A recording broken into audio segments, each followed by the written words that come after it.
They said he was too young, too small, too unknown to carry an entire country on his shoulders. But at just 17 years old, he was about to do something the world of football had never seen before. His name was Pele, and what happened next didn't just change his life, it changed football forever. Before the trophies, before the fame, before the world called him a king, he was just a boy in Brazil. A boy who didn't even have proper boots. Sometimes he played barefoot. Sometimes he used socks stuffed with paper as a football.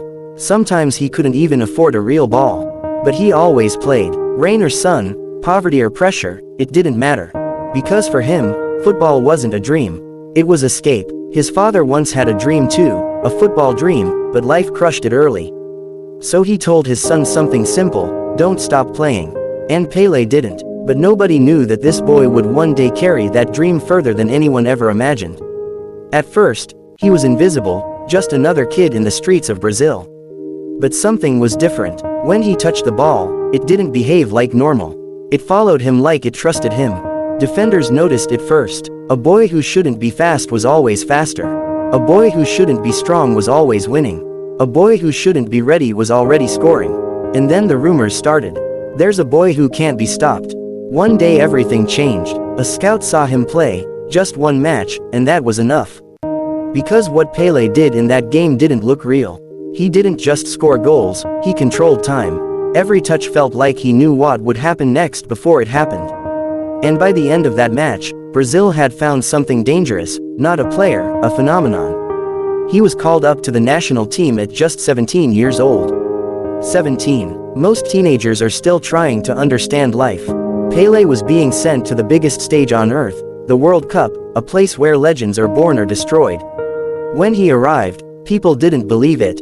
Journalists laughed, opponents smiled, even teammates were unsure. How can a child save us? But Pele didn't answer. He didn't argue. He just trained and waited. Then the tournament began, and Brazil was struggling. Pressure rising, expectations falling, everything on the edge. And then Pele stepped onto the pitch. At first, nothing special. He moved quietly like he was still learning the game.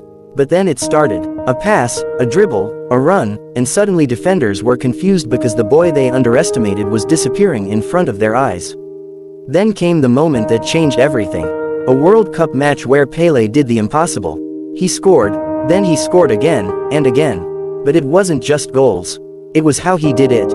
One goal he lifted the ball over a defender like it was nothing.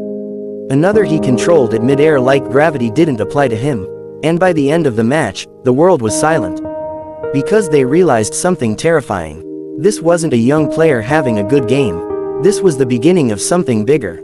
Brazil kept winning, and Pele kept rising until the final, the biggest match of his life. A 17-year-old carrying a nation into a World Cup final. And what he did there became football history. 2 goals, pure dominance, no fear, no hesitation, just football at a level the world wasn't ready for.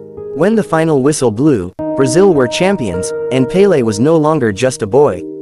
He was a legend at 17. But here's what most people don't know. After that moment, the pressure didn't disappear. It multiplied, because now the world expected him to be perfect every match, every touch, every moment. They didn't just want greatness, they demanded it. And Pele delivered again and again and again. He went on to win more World Cups, score over 1,000 goals, and become a global icon. But something deeper stayed with him. The boy from the streets never left him. The smile never left him. The joy never left him.